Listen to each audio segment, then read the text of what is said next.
note. You want to take it down that half step. There's your D minor. F sharp major. Okay. And we've got 3 notes, the major interval between the 1 and the 3, and then a minor interval between the 3 and the 5. 2 notes. There, 3 notes. 2 notes at the top, 3 notes at the bottom. F major. How do you make it a minor key? Take that third, lower it. That's the minor. One other note, in regards to the steps in a major scale, if you analyze the distance between each note, or how many notes are in between each of these notes, what you have are either whole steps or half steps. There's going to be either a space of 2 notes that you're going, or a space of 1 note. C to D is made up of 2 half steps. C to C sharp is a half step. C sharp to D is a half step. That's also known as a whole step. Again, back to basic algebra. 1/2 plus 1/2 equals 1. 2 halves equal a whole. And we call it a whole step.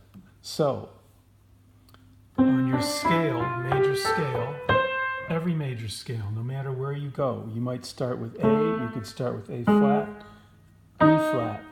You want to follow the pattern that goes whole step, half, whole, half.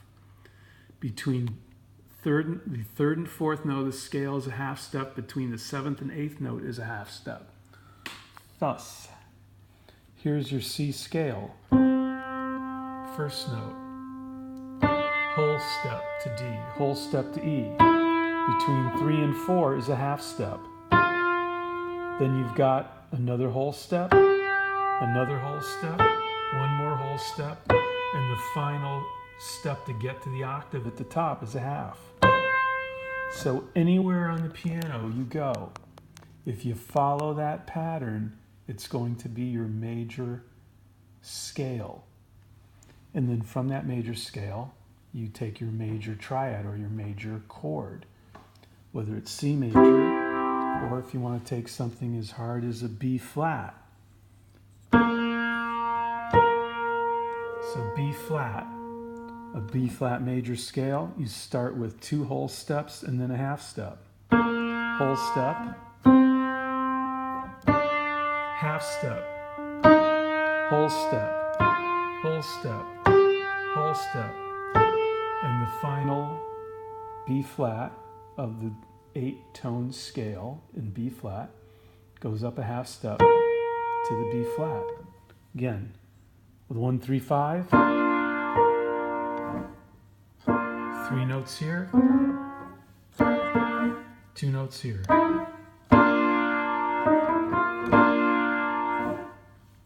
B flat major. How do you make it a minor? Take that third, lower it. Lower it a half step. So, if you're playing, say, the song My Favorite Things, with the chart of it, here's what a chart looks like. And I simplified it. Most contemporary music, most music, generally speaking, is in key of is in the time signature of 4/4. This happens to be 3/4. There's 3 beats to the measure. Good to keep that in mind and to know it when you're playing the song. So we go 4 times on the E minor chord, counting 3. 1, 2, 3, 1, 2, 3, 1, 2, 3, 1, 2, 3. Next chord is C major 7, or just play a C major.